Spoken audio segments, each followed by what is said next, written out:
I'm Heather Zykowski, the babe with the power, and coming up next on The Sound of Tomorrow on WAYO LP Rochester, we have skin and we have monkeypox, which is both good and bad news, apparently.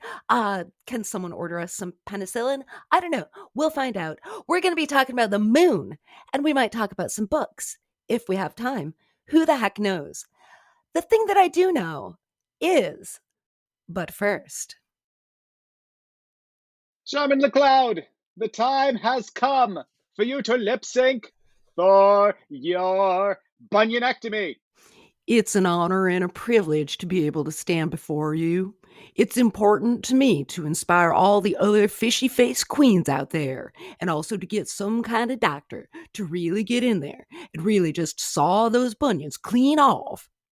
Shaman LeCloud, this is your last chance to impress me, save yourself from elimination, and win a celebratory celebration star.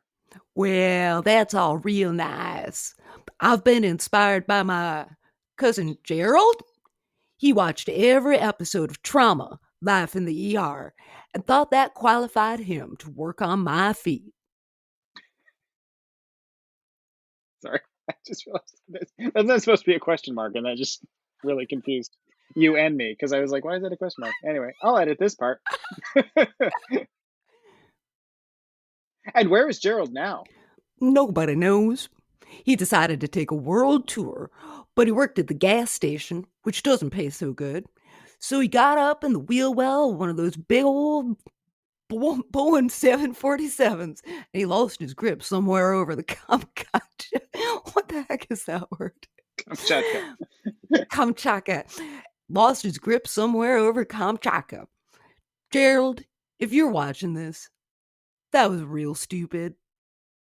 Charmin, you are an inspiration to all the viewers out there who suffer from bunions, and your tragic story reminds us to only travel inside planes. I do it for the kids But that's and not for my all! bunions. God damn it, sorry. I don't know why this is... Did you do that again? I don't know why. This is just all fucked up. We're I'm sorry. terrible today. Yeah. I do it for the kids and my bunions. But that's not all! This is also your opportunity to win a lifetime supply of Campbell's Chunky Chicken Corn Chowder. Chunky Chicken Corn Chowder might not be a drag queen, but it is the queen of soups.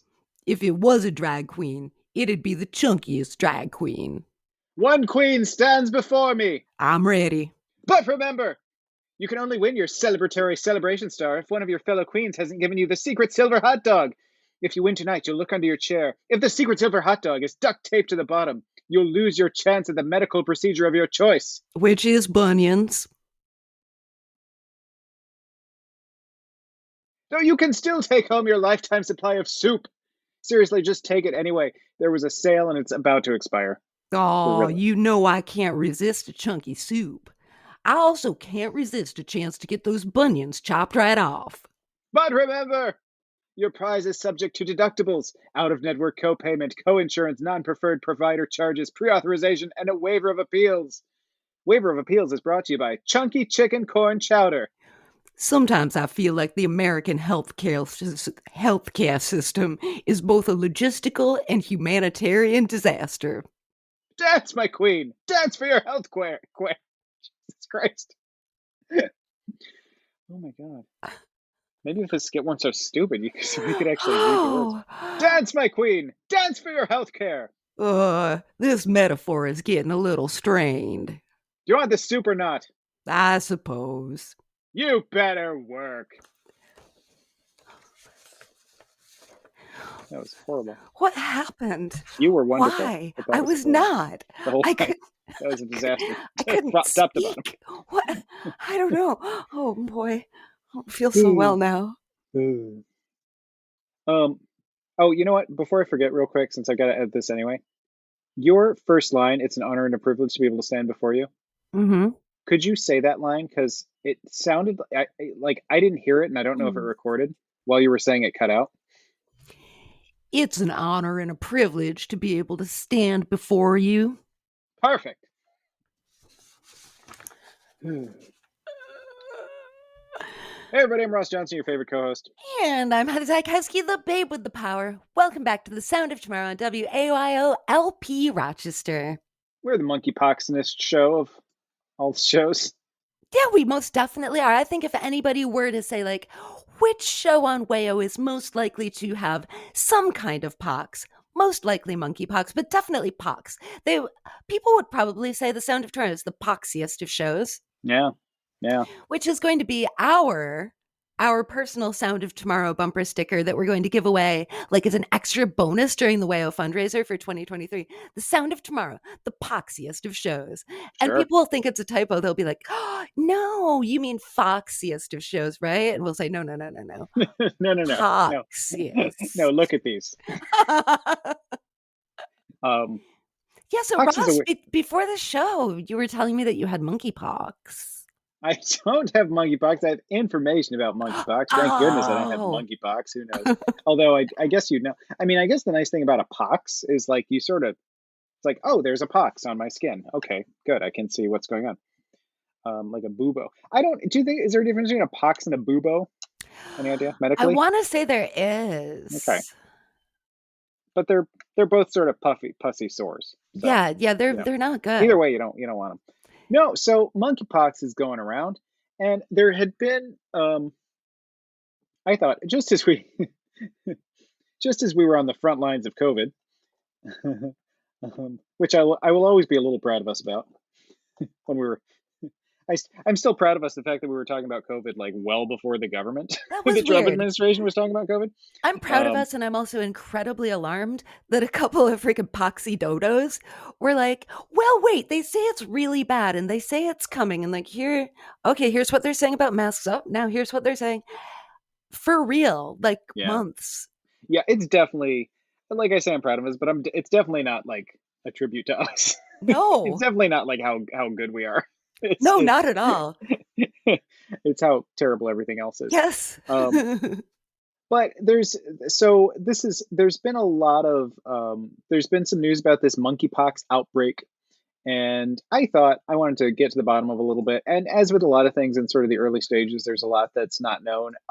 The bottom line, and I'm pulling from a few different articles. There were a couple on NPR, especially one by Micheline Duclef, which I'm Sounds sure I'm right. horribly mispronouncing, and another by Daniel Wood. But there were a few different articles in a few places. So monkeypox is there's a monkeypox outbreak right now in the UK, Portugal, Spain, and a few other European countries. It's relatively small at the present, and there have been about 10 cases in the U.S. So monkeypox is it's a poxy disease, which means you get the poxes, which are the blisters, the pus-filled sores, Mm-hmm. the blisters. It causes fever, body aches, and large lymph nodes, and again those blisters on your face, hands, and feet. There is a version of monkeypox that is fairly deadly. That's pretty deadly. It's one version. It's a rarer version. It kills about 10% of people that are infected. Wow. The version that's going around is a lot milder, with a fatality rate of pretty well under 1%. And the case will generally resolve itself in 2 to 4 weeks. So I guess what's concerning about this one. So as far as like immediate danger, again, there's been a lot of stuff in the media, and then there's been a lot of like, of course, everything turns into nobody gets news from news, right? Like everything is Mm-hmm. just Mm-hmm. memes. So there's been a lot of memes of like, oh, now it's monkeypox, like, oh, here's the next Yes. thing that's going to kill us all. Which right now it's sort of not really the thing to be worried about. So as of like yesterday, there were like 9 or 10 cases in the U.S. None of them have been particularly severe. They have, I think people have not even gotten to the poxy blister part. They've just gotten sort of a rash and some flu-like symptoms, and it seems to be resolving itself. In the with this form of monkeypox, the less than 1% death statistic I gave you is in countries that don't necessarily have the vaccines and treatments that we have in the United States. So Oh. in the United States, the risk of death is well less than 1%. And again, we've only Now, had a few cases. stop me if I'm skipping ahead, but when we were children, Hmm. Not too long ago in your case. In mine, it was, I don't know, if I was a child in Sure. the 40s or something. Um, there was not a vaccine for chickenpox, but it's my understanding that now there is. Sure. Okay, I was I don't gonna have that say, information in front of me. um, I I'm cannot I'm as provide that data sure at the as I present. can Yeah. be that that there is one. I'll look that up when you continue. Yeah, there You is a had said vaccine. vaccines and treatments. I don't know when they I don't know when they gave. I mean, there is one. Yeah, and it was developed after we were children. Okay. And I know this because I got vaccinated for everything. If there is a vaccine available in the US, my parents got that for me. Okay. And there wasn't a chicken pox. Um So it is there a says here that monkeypox vaccine? should I give this year for the year the chickenpox vaccine became commercially available? Let me look it up. Okay. I mean, I can tell you. I just don't know if you want me to give away because it's very borderline like giving away an age I know. if you say Don't you do didn't it. get it. People can look it up. All right, that's fine. You guys can look it up. But it is relatively newish. Yeah, and there is a monkeypox vaccine. I don't know who gets it. I think it might be one of those cases of like there's a monkeypox vaccine. Um, well, you know what? Let me pull this up since I have this right here. Since we're talking about it, since I'm trying Yep. to do facts here, and you're asking good Yeah. questions. So there is a monkeypox vaccine. I think it's not one that's commonly given, but it's something that we have sort of a national stockpile of in case there's an outbreak. So I guess Interesting. at the and I don't know what the so this is from CNN just today, actually, just like half an hour ago. U.S. in process of releasing monkeypox vaccine from national stockpile for high risk people, CDC says. So, Interesting. there's been a request for the release of that. The U.S. says they have a good stock of the vaccine, and they are prepared for. And so I don't know. This doesn't have information.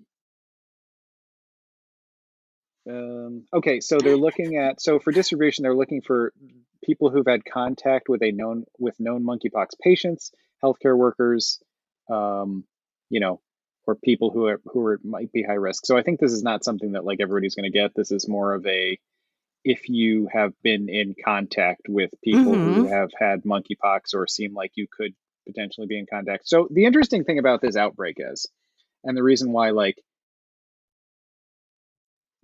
people are a little more concerned is that I guess usually it's hard to transmit person to person. Like it generally comes from animals. Okay. So, and it generally comes from specifically like West African or Central African animals. Monkeys, I would presume. Well, yeah, but not just monkey. But All yes, right. yeah, yeah. But just that's the idea. You got the idea. You can use monkey. Monkey. I think monkey's a very good example. um, but you don't get a. You don't have to. You don't have to lick a chicken to get a chicken pox. So No, you get that from other kids. right. Who've been licking chickens. So, Someone did at some point. but in this case, like the transmission seems weird. And again, this is like a very small number of cases so far. But like in England, um, only a couple of the people that have been, only a couple of people that have been diagnosed have been to Africa. I think one. I think one of the people um, has actually been to Africa to a region where this you could potentially get this. Otherwise, they say it's very hard. It's like it can be transmitted to person, but you have to really like you have to be really into it. Like you have to you have to sort of work really hard to like you got to be licking up, you got to be licking somebody's pus sack basically. Go. I Ugh. didn't want, I mean this is science. Oh. But this is important. We need to talk about these things Oh, because it's important that you do not lick. Listen, there's almost one takeaway from nothing this show. gets We're me. going to give it to you early so you can turn this off and go home. Here's going to be your takeaway from today's show. If you see an exposed pus sac, do not lick it because it could be monkeypox. It's good So the advice, concern Ross. is, thank you. So the reason why this is like slightly more concerning to epidemiologists and stuff is they're not quite sure how it's spreading.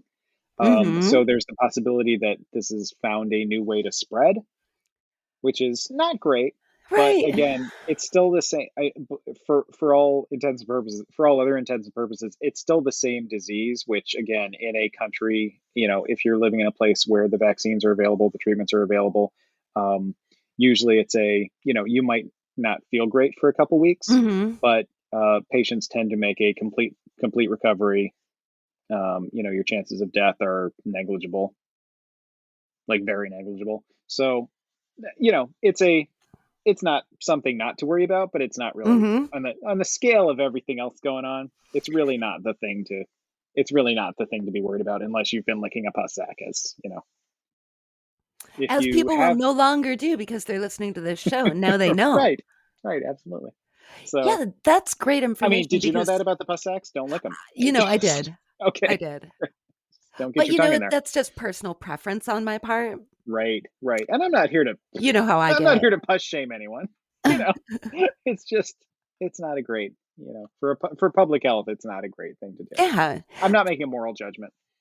I mean, that is really good to know about the monkeypox, though, because I have seen the memes, and Right. then I've heard people just kind of say offhand, like, oh, and this monkey thing that's coming, that's even worse than COVID. Yeah. And I will confess I have not really had that like shake me to the core because I didn't even bother the most cursory of Googles on it. Right. So I heard what the person said, and I was like, I you've made a statement. I didn't have enough information to make any kind of determination based on their statement. Yeah. So I didn't Yeah. really react either way, but I definitely had just heard people, being real doom and gloom, like, it's sure to kill you. It's like, Yeah. And okay, well, there's absolutely no reason to believe that this is anything even close to COVID, anything even remotely anywhere in the same continent as COVID. Um, and for the people who might respond like, well, they didn't know anything about COVID at the beginning either. They did. We just weren't paying attention. So like COVID was known. COVID was known pretty much immediately that this was going to be a massive threat, a massive global threat. We just didn't listen. So, oh, this, yeah, so, no. so when scientists and epidemiologists are now saying like, this is not, this is not something you want to lose too much sleep over. I'm willing to listen to that until anything changes. Oh, absolutely. Because with COVID, there was stuff that we didn't know, like how to protect ourselves, how to stay safe, how to cut down on spread. But that was because we, as US citizens who aren't doctors Right. or epidemiologists, we weren't receiving a lot of information and we weren't receiving a lot of guidance. Right. And we didn't, I mean, as much as we've probably talked about this, like people now go like, oh, everybody was so stupid wiping down their groceries. It's like, well, we didn't know, was it transmitted by touch or not? Right. and Like, and yeah, and that's it. I mean, there's stuff. I mean, but and we sometimes you have. definitely like people knew this is going to be a terrible, awful, awful disease that's going to kill millions upon millions of people if we don't take action. And in the US, there wasn't a lot of action Right, and we taken. didn't, and millions and millions of people died, have died, Right. and are continuing to die. Yeah. So Yeah, that's always so interesting. Hmm. monkeypox, on the other hand, is fine. I don't know with monkeypox, like something like monkeypox. I feel like this probably falls into that category with like Ebola too, where it's like it has that hint of Africa about it. And it literally is. I mean, it Oh, literally is. I mean, I don't think people know this. I don't think most people know actually what monkeypox is. And I didn't know where monkeypox came from until I looked all this up today. But I think even just you say monkeypox, and forgive me, but I feel like that there is a connection that gets made there. And I feel like people go, oh, this is bad. This is coming over. This is going to, it gets into that thing again, wow. like we had with Ebola, we're like, Uh oh huh. no, Ebola's, and suddenly it's like worse than every other thing we can think of because it Yes. has connections. Wow. That is my hypothesis. I am not basing that on anything at all, but I also am pretty sure I'm right about that. Yeah, I think you are. I'm not sure how you could prove that with science, Right. but I think your feeling is correct. I think a lot of the diseases we tend to get most upset about, um, well, again, the last, I think of the last big I think of that the Ebola outbreak of what 6, 7, 8 years ago, whenever that was, which was not a great thing, but it wasn't, it wasn't it wasn't humanity threatening. And that was like oh, we're all gonna die. This is gonna kill us all, and we're all gonna Yeah. die. And it was sort of like, well, it's not, no, not to say that any disease that harms people and kills people is not bad, but you know, again, cars kill you as well. So you judge your risk and what you're gonna freak out about and lose sleep over. Mm-hmm. Your car is probably gonna kill you a lot faster than Ebola or monkeypox. Huh. Just let me go take a look out in the driveway and make sure it's not plotting anything out there. You're keeping a list of the takeaways from this episode, right? So we can just give people a synopsis who don't want to listen. Just know what to do. Your car is coming to kill you. Don't lick the buboes. I probably should, because here's some behind the scenes for the Sound of Tomorrow. I'm the one who writes the write up that goes with the episode. So if you Mm-hmm. look us up later in the archives and you see I've written things like, yeah, no, I'm sorry, I have absolutely no idea what we talked about this week. I check it out and find out for yourself. Yeah, it's because I forgot. Okay. Usually I kind of remember. Yeah. Don't lick puss sacs. There we go. That'll be very helpful for me. Yeah. So, Ross. Oh, so I guess a bubo is specifically your lymph nodes, Okay. by the way. All right. So That's going good back to for a know. second to buboes versus poxes. Like I think a pox is more generalized and can appear just about Yes. anywhere, whereas a bubo is specifically like they can look very similar in these not very appealing images I'm seeing right now as I'm looking this up on the Hmm. fly. But it's they are so they can look sort of similar, but the bubo is specifically an inflammation of lymph nodes. So That is good information to have. yeah, we are full of interesting facts. We should probably move on from that. So what would you like to let's move So, on, shall we? moving on, and Yeah. this is related because one would get a pox or a bubo on one's skin. Okay. I learned some stuff about skin today, and this was pretty interesting to me. All right. So I ran across an article on Slate that's pretty recent that was about how you don't really need all of the skin products that, say, magazines or commercials or Instagram influencers and stuff say that you do.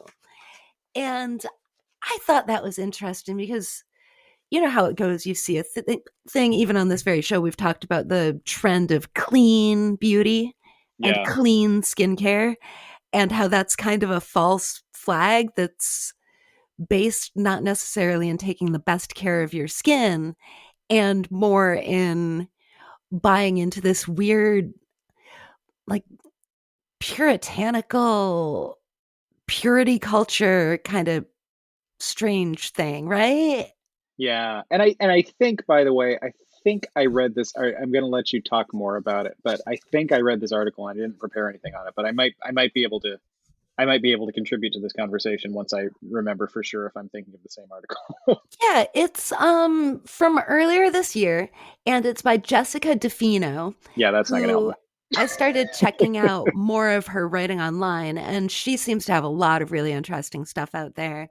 And it's called Your Skin Doesn't Need Skincare. It can do everything it needs to do by itself. Okay. And yes, I did see And that. So, yep. yeah, and the long and short of it is she goes through all of, the buzziest beauty ingredients that her skin gets lavished with every single day. And then she's like, yes, that is because my skin makes those for itself. How do you think the beauty industry knew, like, oh, this is great for your skin? It's because it's what your skin produces. If you have like I don't want to sound healthist or something, but just if your skin is functioning like skin usually does, Right. it's already producing all of those um, pre and pro and postbiotics and pore clearing cleansers, and it's doing exfoliating all by itself. Yeah. And she consults with different dermatologists and things, and gets some confirmation and some little word bites on how the skin moisturizes itself and the skin self exfoliates and it can protect itself, heal itself, clean itself, and how messing with the skin can upset it. which I've definitely found. I think a lot of people, when they're young people, or I mean, maybe it also continues, but you go through a period where you start overwashing your face. Yeah. And then your face starts overproducing oil. And so then you wash more and more to get rid of the oil. But what you're doing is you're stripping your skin. And so your skin's like, oh, I need to put more oil to be healthy. And I thought that that was super interesting because I've tried, like, I try not to do too much to like overwork and overtax my skin Mm, because I'm aware that it's delicate and it does a lot of the things it needed. But going through more of Jessica DeFino's work, I I ran into the idea of doing a skin fast, which was so interesting to me. It's you stop using all of your products except of course sunscreen when you go outside into the sun. yeah. They were very And clear in all of these articles that the skin will not protect itself against the sun. Super important to use your sunblock, practice good sun care, and keep going to your dermatologist to get a routine screening for skin cancer. and people talked about, and I don't know this distinction. Again, if I'm remembering correctly, people were talking about, there were a lot of comments about a mineral sunscreen.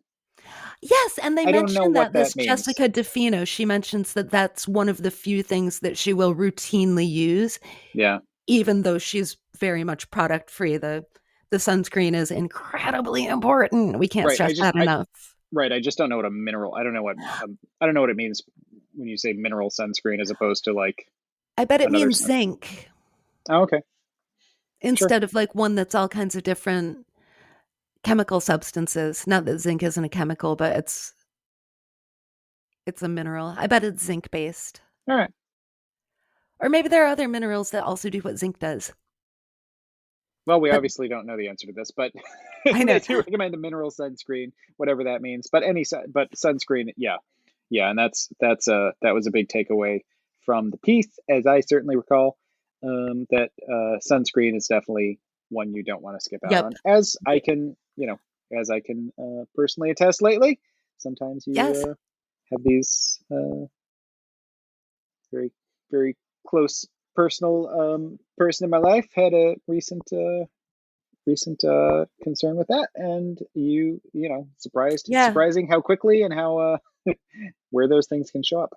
Well, that's why I definitely wanted to stress, as these articles did, sunscreen important, sun care, sun hats, seeing the dermatologist, all of that, because the skin can become diseased. And I definitely wanted to emphasize that because this subject is kind of all about you're doing too much for your skin. You need to put less stuff on your skin. And it was kind of fascinating to me, this idea of maybe not doing what this Jessica DeFino does and not using any kinds of products on a person's skin. Because I know for me, I like to wear makeup. Then I need to remove the makeup because that's not, my skin does not produce makeup naturally, So it's got to come off at some point.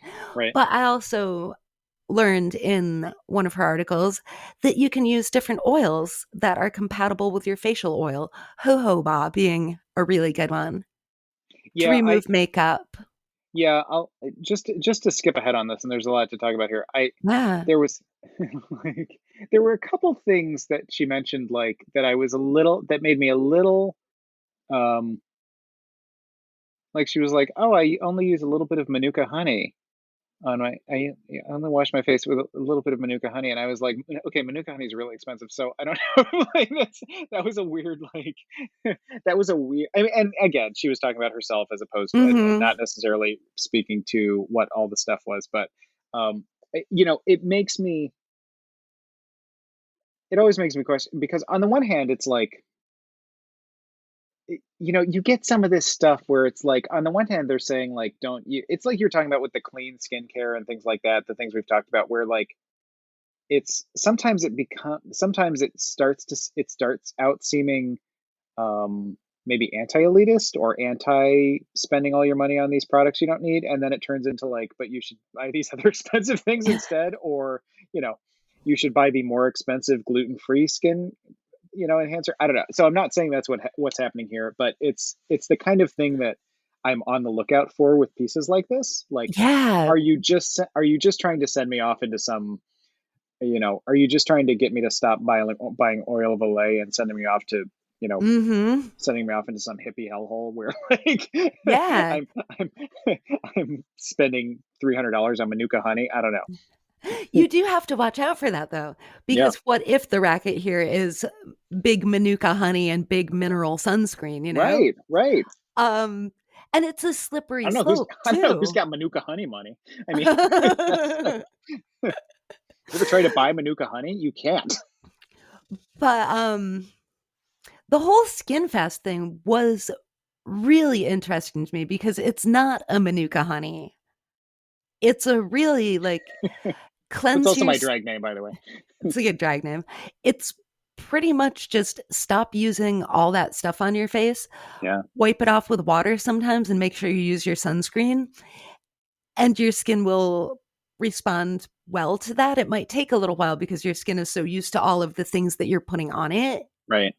Because I know I do use like serums and moisturizers. And then just recently, because of this article, I've stopped in the morning using a facial cleanser. Because for a long time, I had kind of been like, what do I think I'm doing while I'm sleeping? Like, what I do I don't know. think I I feel like got on my face? And water, I find, washes that like sleep away. all right. I feel like pillows are gross. I always feel like my face is dirtier in the morning than at any other time because I'm ramming my Oh, face into a pillow. my That's pillows are nice. Your pillows aren't that nice. You're not washing your pillows every day. Not every day, Your no. pillows have a makeup face print because you pass out. I know They what your do pillows look like. not. You And not stop. You don't I know a can't thing about my pillows. imagine. I know what is I have an idea of what you sleeping is like, and I can't imagine there's anything. It's not some day. Listen, listeners, I'm not saying I'm spending a lot of time sleeping with Heather. Don't spread that rumor, please. But Oh, I know everybody for a thinks it fact that it's already. not some dainty little four-poster bed with little net and a little just little Heather sleeping on her side with a little whoop, whoop, whoop. It's not that. It's not. It's really not. It's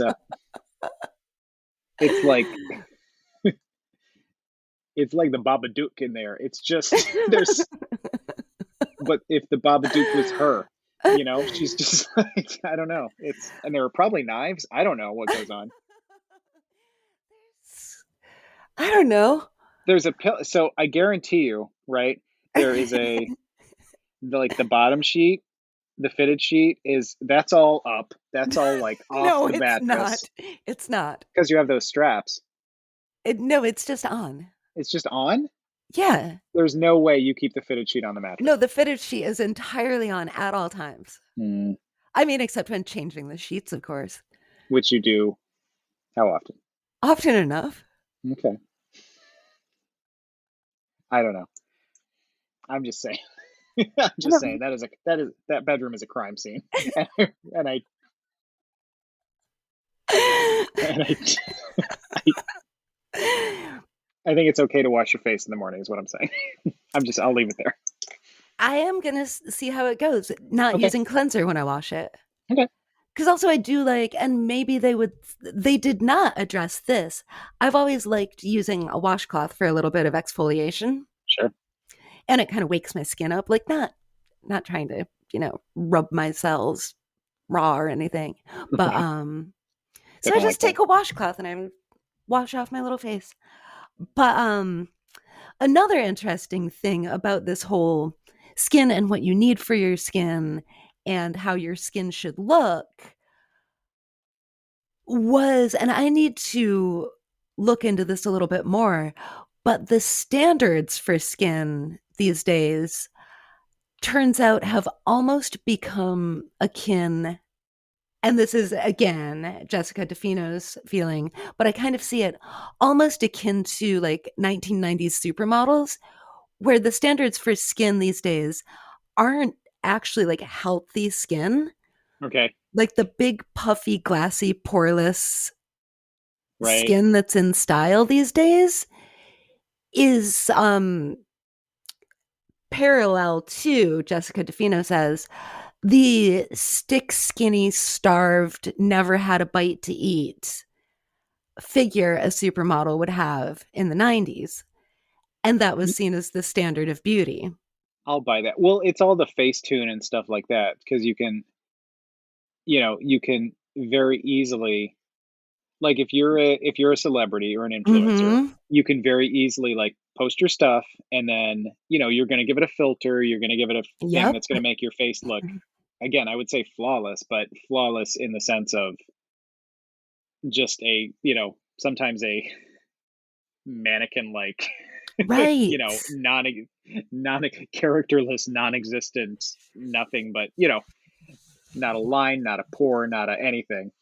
And and then that becomes the standard of beauty, and it's and like, yeah, I think you're right, that I think that is probably the standard, and it's not even like, I think even the people that look like that don't look like that, but that's Mm-hmm. what's become our idea of what your skin should look like. And I'm like, this is going to sound very like, this is going to sound very old man, but I mean, I see that stuff and I'm like, it is very when I see like manipulated pictures like that. I'm not saying I've never tried to make a picture of myself look better, don't get me wrong, but you see people who do it consistently all the time and sort of to extremes, and it's like, this doesn't,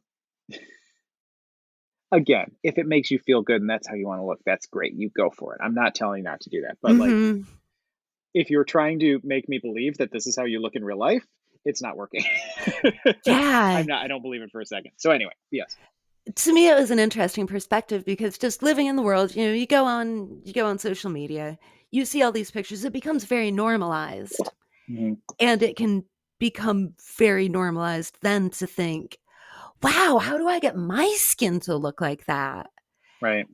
And I think the answer is for most people, I don't know, maybe there's some amount of money you could have a lot of different procedures done to actually have that be your skin. Oh, sure. I think so. At least at least to make it look like that for time periods, for periods of Yeah. time. But for us in the podcasting biz here, Right. pulling in the podcasting bucks, which if anybody's worried, since this is nonprofit community Right. run radio, the Right. podcasting bucks are zero. We can't even get Um, Botox. Think right. about that. That's the thing. That's what I'm trying to say. I'm not getting any younger here. Ross is. Right. But I just thought that that was such an interesting perspective. And I believe that Jessica DeFino's work goes much deeper into comparing skin culture with beauty culture, because beauty culture is that can get pretty bad, and to parallel those along with diet culture, which is very interesting to me, because when you start looking at it as part and parcel, Mhm. it makes a lot of sense. Yeah. Well, but here's the thing though. So here's what I wonder with all of this. So like, Mm-hmm. I buy, and the same thing with, like, talk about this with hair too. Like, oh, okay, so I'm I'm getting up in the morning, I'm washing all the oil off my face. I'm clearing every pore of any sort of oil. And then I have another thing that I bought, that I'm going to rub on my face to put the oil back that I just washed off, so that I just scrubbed off very carefully. And now I've got this new oil that I've placed on my face. And Mm-hmm. then later I'm going to wash that oil that I spent money on and put on my face and get that off with a different product. And then I'm going to put some new oil back on with some other, I mean, it's sort of, it, it sort of doesn't make sense that a healthy body would work that way. Mm-hmm. But on the other hand, so the flip side of that is like, is the way that your skin works to make you look, that might be completely healthy, is that the way you want to look? You know what I mean? Is that like Yeah. is that and that's great, but does that, if you want to look like, if it is of interest to you to meet the standards of whatever the standards of cultural, whatever the culture is, modern beauty, right?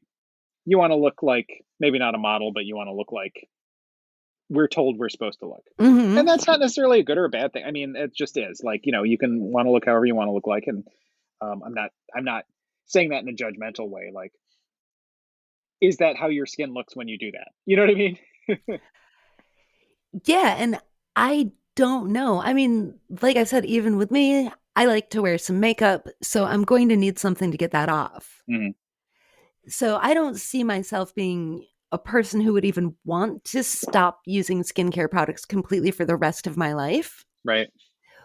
But I do think it's interesting. I think I'm going to try taking a little break, like they suggest. Well, I would love to hear the results of this experiment. I know. We'll see how it goes because Yeah. it's interesting to think about. And I'm definitely looking forward to considering more about because I feel like it was a good distinction you brought up about like how would someone like to look for themselves? Right. How do they choose to appear and what do they want? Because that's a person's personal decision.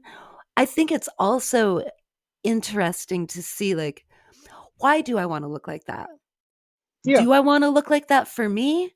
Or do I want to look like that because society tells me to? Is it a combination of both? Yeah. And that's a whole other can of worms. But I Mm-hmm. want to be clear too when I'm saying that. Like, if you want to look the way that society wants you to look, that's okay. That's like fine. I Yeah. mean, we can get a little. Sometimes people can get a little judgy about that. Like, oh, you're just following society. Well, we all. I So, mean, we're all like, if I dressed the way I wanted, me. If I dressed the way I wanted to dress, I would never leave the house with pants on. right. But Yeah. you dress and you look a certain way because you want to. It's for yourself, but it's also yourself, the impression you want to convey to people, and Yep. what image you want to give to people, and what you want to sell. So looking the way that society wants you to look, or if you want to look like the models in the thing, like that is, there's nothing wrong with that. There's nothing wrong with Mm-hmm. not wanting to look like that, and Absolutely. there's nothing wrong with wanting to look like that. Yep. Can you look like that is another question. That's Well, the one we yeah, always have to ask ourselves. But right. Because there is no way in this body I'm going to look like Kate Moss. Like, that's just, it's not going to happen. She's like a foot taller than I am, right, for starters. yeah. But if we got you some lifts for your birthday, we'll see. We'll see what we can do. All right. Yeah, I'm ready. So that's what we got for skin. I don't know. I found that pretty interesting. That's Ross, interesting. Well, okay, did yep. did you see the super flower blood moon a couple weeks ago? I did see the super flower blood moon a couple weeks ago. It was fun, wasn't it?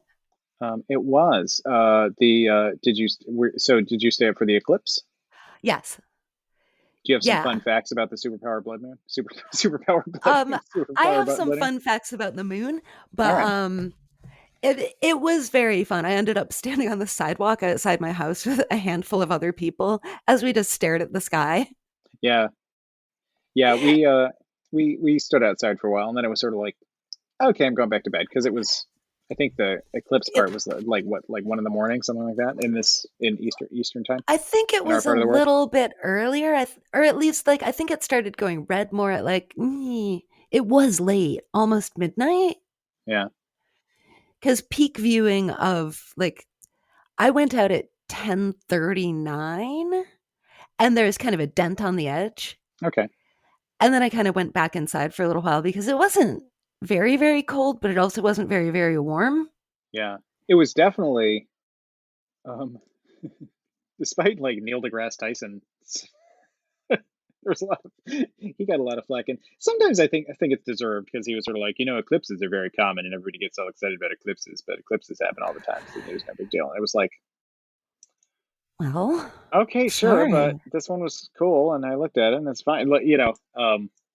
I thought it Sometimes, was really cool. I was very excited that I yeah, could see the whole thing. And I had my silly little phone camera. And when everything went all red, I was pointing my phone up at the sky and taking blurry little pictures of a red dot. yeah.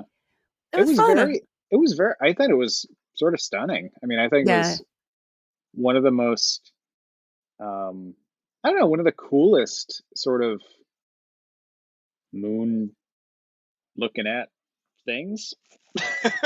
It was Yeah, one of the coolest looking moons I've maybe ever seen. So it was really neat. yeah.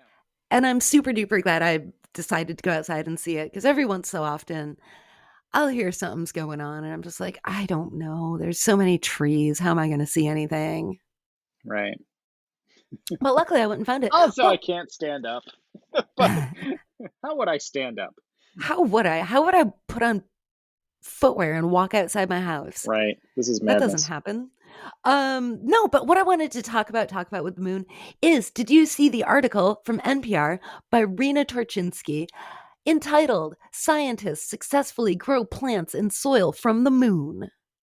No, I've seen that headline, but no. Well, Ross, I'm here to tell you that scientists have successfully grown plants in soil from the moon. All right, well, that's our show. So Yeah, I don't know. In a NASA tell me funded more. study, scientists at the University of Florida grew plants in soil collected from the moon, according to a study published Thursday. And this would have been not last Thursday, but the Thursday before last, because this article is from May 14th in the journal Communications Biology. And one of the head researchers, NASA administrator, that is, said that the research could have implications for plants growing in harsh conditions on Earth. And he says we'll need to use resources found on the moon and Mars to develop food sources for future astronauts living and operating in deep space. Yeah, no, that is a cool thing, and that is a big challenge Oh, of like yeah. you can't carry all your food with you.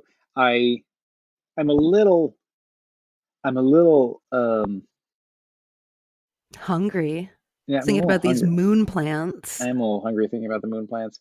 I'm a little like our space program right now, which I'm usually really into. I'm not loving where what they're doing right now with a lot of stuff. So some of the stuff I'm like, but this is good. This is no question this is good. But um like there's all this emphasis on going back to the moon with this Artemis program, which is good. It's also sort of a I mean it's also a little depressing in another sense of like, oh yeah, now we Oh, can go back and do the thing we did before. I uh-huh. mean, The moon. if we Again. had been going to the moon or like I mean, there's nothing like going to the moon is still cool. Don't get me wrong. It's just like Yeah. it doesn't seem like it seems a little and there's still plenty of science to be done on the moon. It just seems a little like, oh, here's the thing that people, you know what, people like the moon. um and then there's also the and we're also not doing that because the space launch system, I think it's called, is the like new generation way to get us into space to replace the space shuttle, and it's like so it's like way over budget. It hasn't hit it's hit hardly any of its like milestones that it was supposed to hit. It's way behind schedule, and I guess the technology is so out of date. It just it very quickly turned into this political thing of like, oh well, the places that you know the politicians from the places that can make this stuff want to make this thing. So it's like a thing that's not a very good idea that also doesn't exist. Hmm. So some of that, like when I hear about NASA and the moon, I'm like, ugh, guys, okay, Leave it with the moon. or go to the moon. I just, it's like we're not even doing, we're not. It's sort of like I feel like if we were really going back to the moon, I'd be like, oh, this is kind of cool. It's kind of dumb that we've neglected space so much that we're going back to the moon 60 years later or whatever. But Hmm. okay. But then I just feel like it's like, oh, guys, you know what's cool? The moon. And like eventually this bubble is going to burst and they're going to have to be like, okay, we can't even really get to the moon. But Uh-huh. I feel like Yeah. now we're just being sold a bill of goods about the moon. And then also, I don't know that we should be all that excited about the moon. I don't So, know. I'm excited about the salad bar on the moon yeah. because they were growing Arabidopsis thaliana, which is a plant related to mustard greens, as well as other cruciferous vegetables, including broccoli and cauliflower. Okay. That's And all it right. really is neat. The seeds started to plant within days of planting.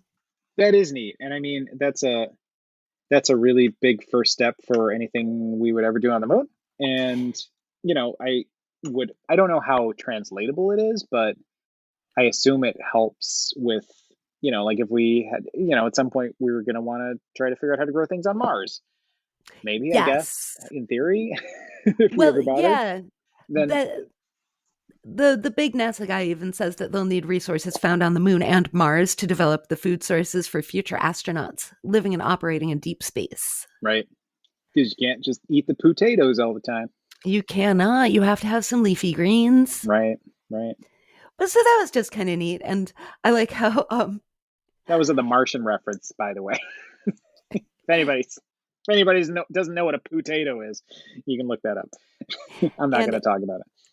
I liked how Anne Lisa Paul, a research professor in the horticultural sciences department at the University of Florida and the study's first author, described the samples from the moon as fine and powdery. It also sticks to everything, Paul added. That's a I didn't, thing. You know what though? Like that is a thing about that's such a huge thing from like the people who've been to the moon. Like I guess this is a yeah, huge problem because it is super sticky. Like it sticks to everything and is really impossible to get off of stuff and out of stuff. And it's like it gums up yeah. everything. It's really just gloopy for some reason. It sounds really wild. And then when I think about planting kale, for example, in that kind of stuff, it does seem even more amazing that seeds started sprouting in just this like weird sticky dust. Yeah. So Which kind of neat. yeah, I mean, and it does. I guess it does give you I guess the sort of reverse of the reverse way to look at it too is like it gives you a sense of how we always start we're still looking for life anywhere else in the universe. And it sort of gives you an idea of how, I mean, at least the life on Earth is very what's the word I'm looking for? Not pervasive, but it's very it wants to find a way, Heather, you know? It does. So it's interesting too. It gives you an idea of how easily life can spread, I guess. If seeds can sprout in this horrible, Yeah. non, lifeless. And I don't know what the conditions were. Do you know from the piece so was it just the soil, but like everything else was fine, or were they recreating conditions on the moon? Like, Um, they put it in lunar soil, which was sampled directly from the moon from missions Apollo 11, 12, and 17. But it doesn't say like what that was the growing medium, but it okay, doesn't say in what atmosphere okay, I'd be it was curious. surrounded. I bet that information's out there. It just doesn't have it in here. And to compare, they also planted the seeds in a lunar simulant designed to closely mimic real lunar soil. Interesting. Well, I'm gonna get, I would eat some moon kale. Oh, I'd gladly eat moon kale. Yeah, Moon broccoli, moon cauliflower. We could make moon cauliflower steaks. yeah, very good. I'm making cauliflower steaks to this very night, That sounds wonderful. doesn't it? I think I might have a head of cauliflower. Maybe I'll make one too. Ross, we were going to talk about books just a little bit quickly. All right. And there's something that I really wanted to mention to you, definitely, and on the show, even, because it's very Sound of Tomorrow-y. Okay. And it is from the David Sedaris book, A Carnival of Snackery, Diaries 2003 to 2020. And you know how on this very program, we're always saying about things that come up. For example, the recent "Don't Say Gay" Yeah. proposals in the US, and how this might seem new, but it's not new. It's not new at all. These things come around, they go around. Oh, People have been absolutely. pushing this for years and years. And I thought it was super interesting that on January 11th, 2005, David Sedaris writes from London. The Guardian ran a story on Gerald Allen, an Alabama state representative who wants to ban books with homosexual characters. They can still sell them in shops, but he wants them out of schools and publicly funded institutions like libraries and state universities. If the book presents a tragic homosexual, the type who suffers and then commits suicide, that's okay. He just doesn't want the happy kind, the ones who, in his words, promote homosexuality as a healthy and accepted lifestyle. Which one am I wondered. Hmm.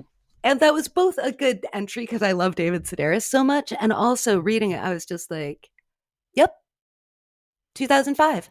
Oh yeah, it's nonstop. It gets It is. It does come around again. I guess it gets more depressing every time because Yeah. It's A, like they're every time you still get at it. more and more bored with it, and you know, you think I think like it comes around and then it sort of fades, and you're like, okay, good progress, Finally, and then you're good. like, That's oh, it's not really progress. People just got bored and moved on to something else, and they'll be back to this eventually. yeah. Yeah, it's yeah. Hmm. Yeah, so I really wanted to bring that up just because it seemed so relevant that like, oh, look, here is a complete diary entry about absolutely the same stuff we've been talking about the past couple years. Nonsense is what it is. Eh, something else. Nonsense is what we are. I That's can't right. remember what. Oh, we're the poxiest. we're the what are we? The poxiest of shows. We are the poxiest of shows. You are my poxy girl, and Yeah, you're I an epoxy guy. don't like them. So listen, everybody, that is it for our show. It's been a mess, frankly. You know, what are you going to do? We're not going to redo this whole thing at this point. It's too late. We're too tired. But we will be back next week, and we're going to give it another shot. One of these days, we're going to get it right. In the meantime, stay tuned. You're listening to WAYO 104.3 FM Rochester.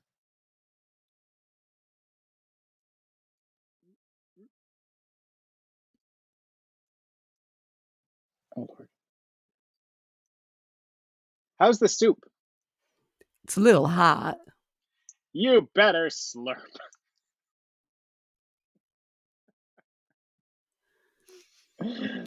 Oh, it's so stupid. It's good. So stupid. Do you want me to bring the Campbell's chunky chicken corn chowder over right now, or do you want to? I most certainly do not. All right, we'll just mail it. We'll put it in the mail. Oh, in an envelope. Yes. Oh.